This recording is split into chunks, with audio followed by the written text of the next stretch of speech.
Bagaimana kita tahu misalnya eh, pengukuran kita itu tidak akurat atau akurasinya rendah?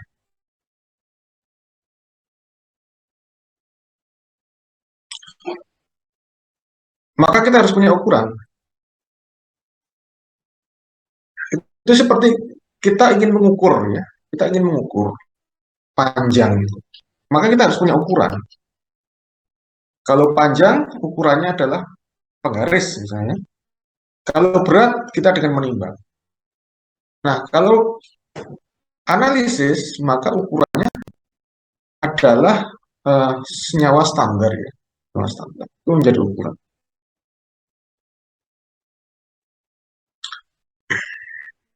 Misalnya kemarin kita diskusikan tentang akurasi ya, bagaimana kedekatan dari hasil pengukuran dengan nilai sebenarnya. Nah, nilai sebenarnya itu adalah dengan standar, standar.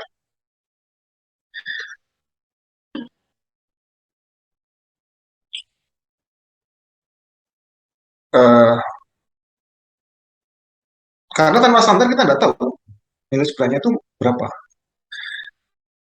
Kemudian dalam pengukuran juga nanti di pertemuan sesudahnya ya, selain terkait dengan kuantifikasi, ya, kuantifikasi. Jadi kalau Anda mengukur bekerja dengan misalnya spektro, dengan kromato, yang Anda peroleh itu belum langsung belum ke kadar ya. Anda hanya mendapat data misalnya data kromatogram, data absorban. Itu kan belum bukan kadar ya. Data kromatogram harus Anda ubah ke kadar dari luas area misalnya. Nah, itu juga dengan standar. Karena itu kenapa eh, standar menjadi penting ya dalam analisis.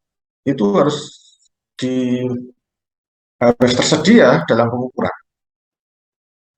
Karena kalau tidak tersedia tadi kita tidak bisa untuk melakukan kuantifikasi atau kita tidak bisa melakukan validasi metode kita ya seberapa akurat, seberapa presisi.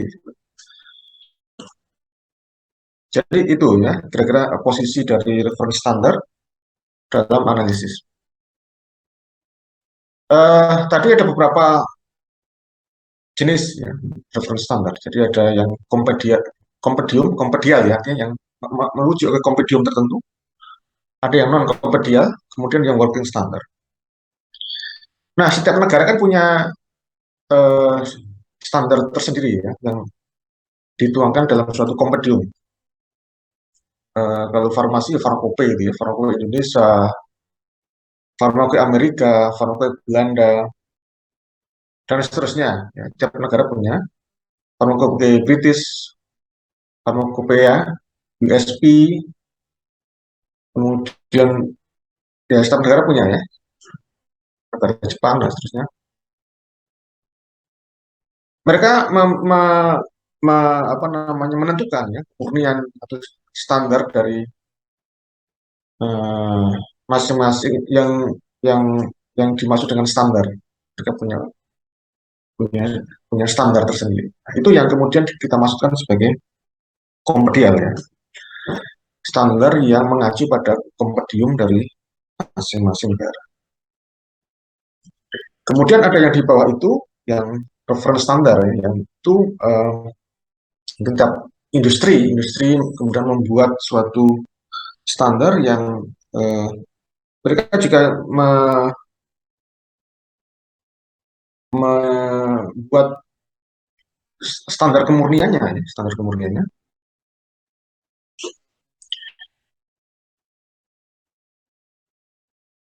Dan secara umum adalah bahwa saluran standar atau senyawa standar itu ya harus murni, ya. Murni atau kemurniannya sangat tinggi dan itu dinyatakan dalam dokumen sertifikat analisis berapa kemurnian dari masing-masing standar tersebut. Ya, secara umum semakin tinggi kadar, semakin murni tentu semakin baik kualitasnya. Tapi dikaitkan dengan harga ya, semakin tinggi harga semakin tinggi kemurniannya semakin mahal, mahal dan semakin mahal karena untuk mencapai kemurnian kan dibutuhkan proses ya. Misalnya eh, proses pemurnian, kalau sintesis ya proses apa analisis apa proses sintesis dan kemudian pemurnian gitu ya dan seterusnya sehingga sangat tinggi.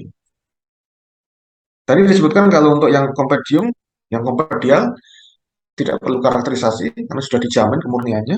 Kemudian juga eh, idenya tidak ada ya karena sekali dibuka sudah dianggap ada ya, sudah ada kontaminasi dengan lingkungannya, jadi harus segera digunakan.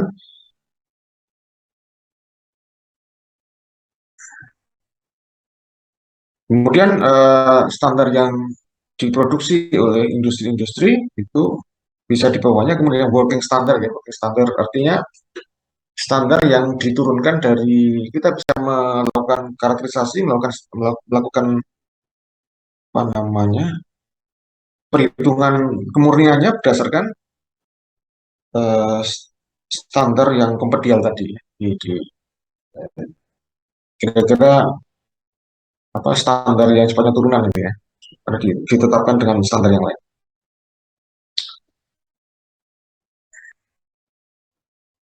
Jadi itu kira-kira ya untuk eh, eh, standar. Eh,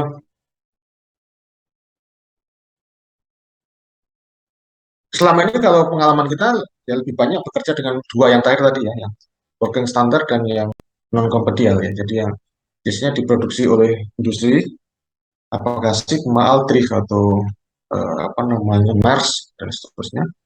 Dan mereka mencantumkan tadi ya informasi kemurnian dari senyawanya. Kemudian juga mungkin apa namanya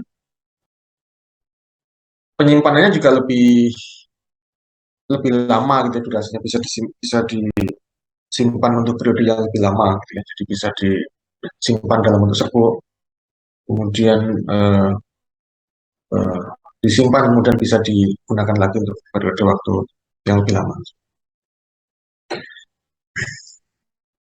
Baik, kira-kira itu ya untuk pendahuluan ya. Saya ingin mengecek ya, tadi sudah saya minta untuk membuat suatu komentar ya. Saya ingin lihat seperti apa.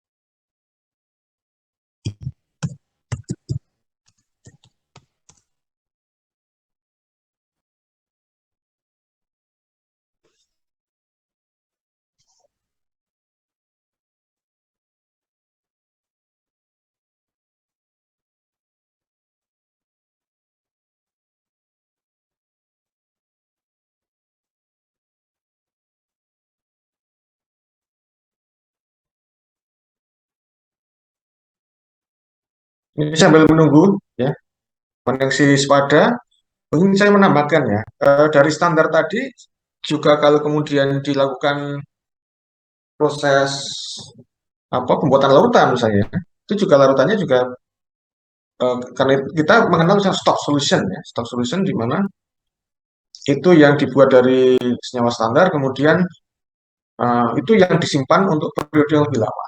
Jadi kita membuat stok, jadi kadarnya tinggi, itu bisa disimpan lebih lama. Kemudian yang working solution ya, jadi pengenceran dari stok tadi yang biasanya digunakan untuk periode yang lebih pendek. Jadi misalnya hanya digunakan pada hari tersebut atau jadi besok beda hari sudah kita buat baru lagi gitu ya. Sementara stoknya itu bisa kita simpan untuk periode yang lebih lama. Ini kok, oh ini baru masuk ya. Agak lambat ini ya sepadanya.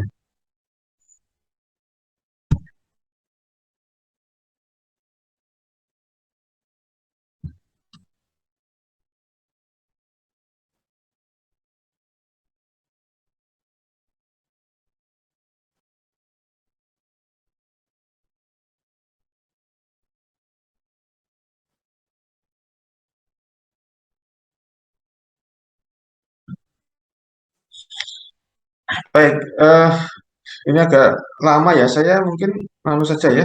Saya tampilkan. eh,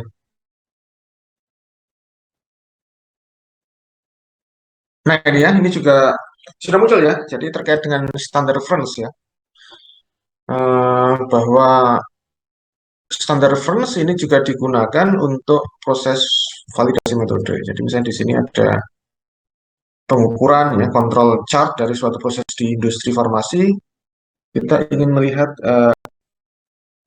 apakah eh, dalam proses produksi kadar yang dihasilkan itu masih memenuhi pada range, maka ini kita juga ukurannya itu juga reference standar ya, dan eh, apa namanya, kaitannya dengan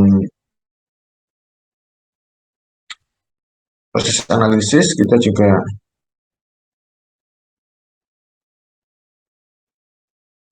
ini ada standar reference material ya, SRM, jadi standar reference material. Di sini ini terkait dengan ini ya, badan eh, yang menjamin dari eh, kualitas dari atau kemurnian dari senyawa tersebut. Misalnya di sini NIST misalnya di Amerika ya. Nah, National Institute of Standard and Testing NIST. Ini dibuat oleh NIST ya. Jadi dia membuat NIST. Karena itu di sini ya ini eh, standar yang eh, tingkatnya tertinggi ya. Juga lembaga lembaga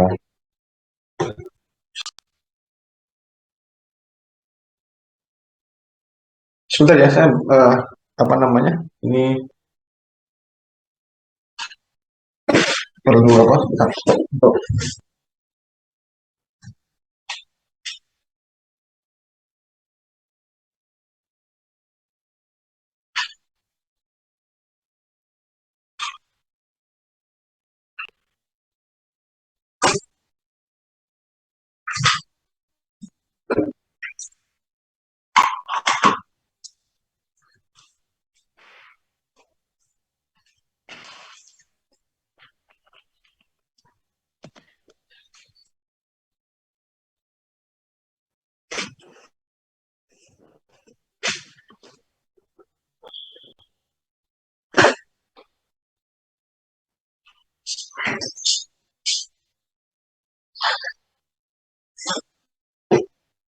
ini di Amerika ya. Untuk Amerika, Eropa juga ada, misalnya European Union Community Bureau of Reference ya, BCR, EPA, dan yang lain. Kemudian dari standar reference ini bisa dibuat kemudian calibration ya, calibration untuk proses eh, kuantifikasi.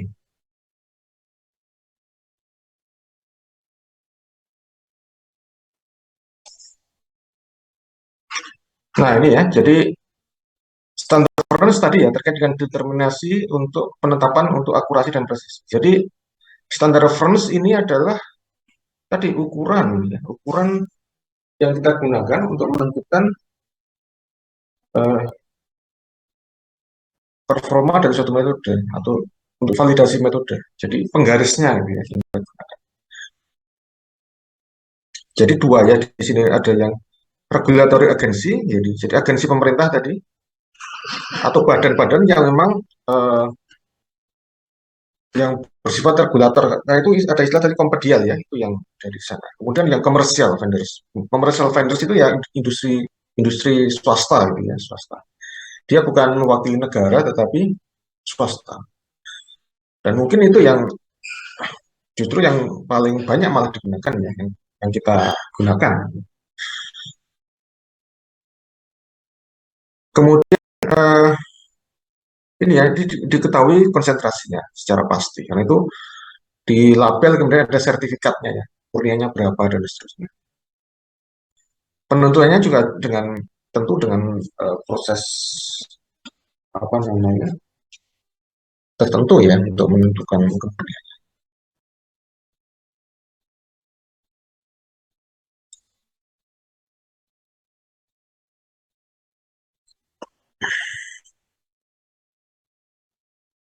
Baik, kemudian saya ingin tampilkan yang lain lagi.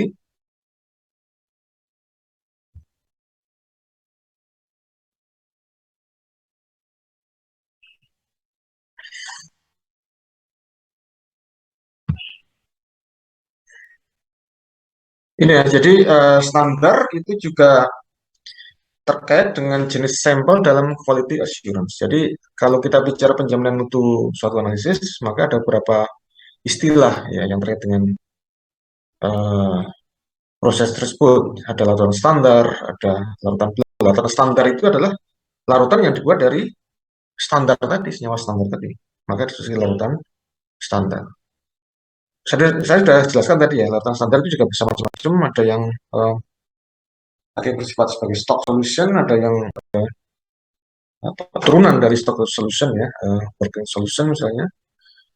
Eh, Kemudian ada larutan belangko, kemudian sampel alamiah, natural sample plus spiking, kemudian synthetic sample. Natural sample plus spiking itu adalah artinya adalah sampel yang kita tambah secara sengaja dengan suatu sejumlah tertentu standar. Itu tujuannya juga untuk proses validasi atau quality assurance dari metode analisis. Nah, ini larutan standar ya, adalah larutan senyawa standar yang